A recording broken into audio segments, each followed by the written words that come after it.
News in details. America అధ్యక్షుడు Donald Trump మరో కీలక నిర్ణయం తీసుకున్నారు. వలసదారులపై కన్నెర చేశారు. ఏకంగా 75 దేశాల పౌరులకు వీసా జారీని నిరవధికంగా నిలిపివేశారు.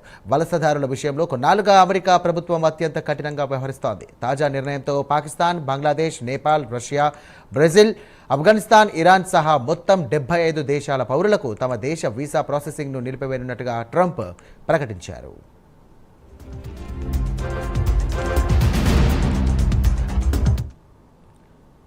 వలసదారులు అమెరికా ప్రభుత్వం అందించే పథకాలపైనే ఆధారపడి జీవించే అవకాశాలున్నాయని, అందుకే ఈ చర్య తీసుకుంటున్నామని స్థానిక అధికారులు చెబుతున్నారు. కొత్తగా వస్తున్నటువంటి వలసదారులు అమెరికన్ల సంపదను దోచుకోకుండా రక్షణ కల్పించేంత వరకు ఈ నిర్ణయం కొనసాగుతుందని తేల్చి చెప్పారు. వలసదారులపై కొత్త ప్రకటన వచ్చేంత వరకు కూడా ఈ నిలిపివేత అమల్లో ఉంటుందని తెలియజేస్తోంది. ఇక ట్రంప్ సర్కార్ ఎప్పుడు అమెరికా ప్రయోజనాలకే ప్రథమ ప్రాధాన్యత ఇస్తుందని అమెరికా విదేశాంగ శాఖ ఎక్స్లో పోస్ట్ చేసింది. 75 దేశాల పౌరులకు వీసా ప్రాసెసింగ్ నిలిపివేత ఈ నెల 21 నుండి ప్రారంభమవుతుందని ప్రకటించింది.